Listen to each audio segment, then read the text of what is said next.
It turns out it isn't only in the United Kingdom where people are punished for defending themselves against criminality. It seems that that virus has reached even the country most famous for, well, do-it-yourself retributive justice, Italy.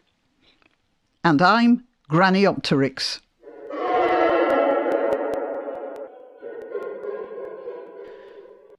And I'm interrupting myself here to remind you to click like, to subscribe and to share.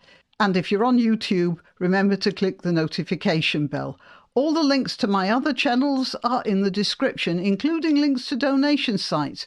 I'm always grateful for donations, of course, but just clicking like is the best thing you can do for this video and my channel generally. And I'm reminding you that the Christmas 2023 competition is now open. The link to the video telling you all about it is also in the description. OK, so here's the story as reported in the Telegraph.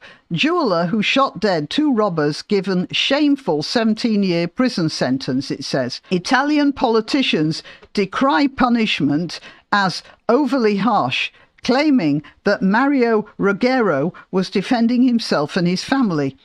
You see, he wasn't exactly defending himself, so I can see where the grey area was. But I think you could make a case for the fact that he was defending himself for the future. You'll see what I mean as I read this, as I read on. How did that happen? Oh. An Italian jeweller who shot dead 2 robbers after they raided his shop has been sentenced to 17 years in prison, sparking an intense debate on what constitutes legitimate defence. The sentence was 3 years longer than the jail term requested by prosecutors, which means that the prosecutors had asked for 14 years and the judge, I don't know what he or she was drinking when he came up with that one, made it 17 years rather than 14. Politicians on the right leapt to the defence of Mario Ruggiero, saying that the jeweller was only trying to defend himself and his family and criticising the sentence as overly harsh. You know, I can, well, hang on. What happened was they stole his stuff and then ran away, and he ran after them, shooting at them as they went. So you could say it wasn't defence, self-defence. It was actually an attack. On the other hand, when you've read what they did to him, you could equally well, you could make 2 points. The first is that he was in a complete state of fight or fright, flight or fight, shock, and not really responsible for what he was doing at that point. I'll read what they did, and you'll see what I mean. And that's one defence, which I think, well, then I'm not a judge. I would have just given him a pass on that one, frankly, or, you know, a nominal sentence or probation or whatever, you know, providing he doesn't shoot any more robbers. But the other argument you could make is that those guys were violent robbers and one day they were going to kill somebody. It's quite obvious that they were within a whisker of killing him or a member of his family. And this was something that had to be dealt with. Now, this depends on whether you believe the police could deal with it. And, well, I don't know what it's like in Italy, but here in Britain, I don't think anyone believes the police could deal with something like this. Even if you had the number plate, they'd say they couldn't find them or there's not enough proof or whatever. Let's just get on with this. The sentence, oh, here, we've done that. His shop in the town of Grinzane Cavo in the northern Piedmont region was held up by 3 robbers in April 2021. This is 2 years ago. They tied up his daughter, threatened his wife, and pointed a pistol in his face. They were counting 5, 4, 3. I thought I was going to die, Ruggiero told the Italian press. After stuffing jewellery and watches into sacks, the group fled the premises. CCTV footage showed Ruggiero following them into the street, raising his arm and shooting dead Giuseppe Mazzarino, 58, and Andrea Spinelli, 44. He shot and wounded a third criminal, Alessandro Modica, 35, who staggered away with a bullet in his leg and was arrested hours later. That guy's a good shot, you know.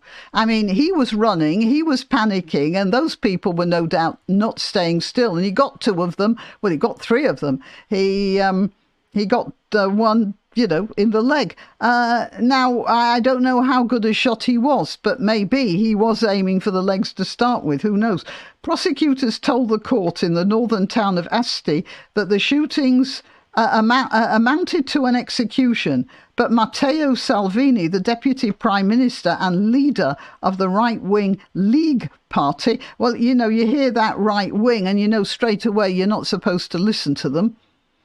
Isn't that so? Yeah, League Party expressed full solidarity with Ruggiero. After a life of hard work and sacrifices, he was just defending his life and his business, said Mr. Salvini. The real criminals are the ones who deserve prison, not people like Mario. So, you know, I'd probably say legally he should have been given some sort of penalty, perhaps even a prison sentence. But 17 years, that's just cold-blooded murder. And whatever you might say about the situation, that was not cold-blooded. That was a man not in his right mind, I'd say. A man who'd seen his wife threatened with being shot. A man who'd seen his family tied up. You know, that's not cold-blooded murder. I don't know what the justice system in Italy can be thinking of there. But now they're trying to bring back another situation where he'd been similarly robbed, or maybe more brutally robbed, a few years before. Now, I don't think that is the point here. The fact is, he can see it's happening again and again, yeah. But the point is, the guy had just had his life threatened. He nearly saw his family murdered. And you can't say that when he went out and shot at those guys that he was a cold-blooded murderer. I think in America there was a famous case of somebody who killed somebody and it was called an irresistible impulse or something. But yes, I don't understand this, but what I have noticed is that there is, I was going to call it a fashion. There's a state of mind going round now among lawmakers throughout the Western world that defending yourself is wrong. That if you find yourself under threat of life and limb, then if you react in the way that most normal people might be expected to react by corresponding violence, or perhaps even more, then you are the one at fault, not the poor criminals who get injured. We had a situation like that here in Britain. It was possibly not quite as cut and dried there. It was a chap called Tony Martin. He was a farmer and he lived in an isolated farm. He obviously didn't get on that well with people. He was one of those lonely farmer types. And he kept being robbed by various bands of what we like to call travellers around here now. They're probably not real gypsies, these people, but they're very rootless and not that scrupulous about the law. Anyway, the same people had been breaking into his farmhouse. They had on several occasions. On one occasion, they had tied him up. And on this occasion, they came through into his house. I think he shot at them while they were trying to get out the window. But it was dark, it was isolated, he was on his own, and you could make a case for the shooting he did. Well, the whole country was up in arms of it, but he was put in prison. He was put in prison for 5 years, mind you. He killed somebody. He killed a 16-year-old boy. Not nice. Terrible for the family. But that 16-year-old boy had been part of a band of thieves for, I don't know, since he was about 13, I think. Anyway, that's the thing. You can't defend yourself anymore. At whatever situation you're in, however life-threatening, however frightening, however psychologically disturbing, you just got to swallow it, suck it up, and let the police find the culprits, which they don't do most of the time. So you've just got to, well, just take it with a certain sort of equanimity. And some people just can't face that. And they do what Mr. Rogero did. And I can't say I blame him. If you don't think the law is on your side, what are you supposed to do? And as a matter of fact, just thinking of it, it's like what's happening with Israel right now.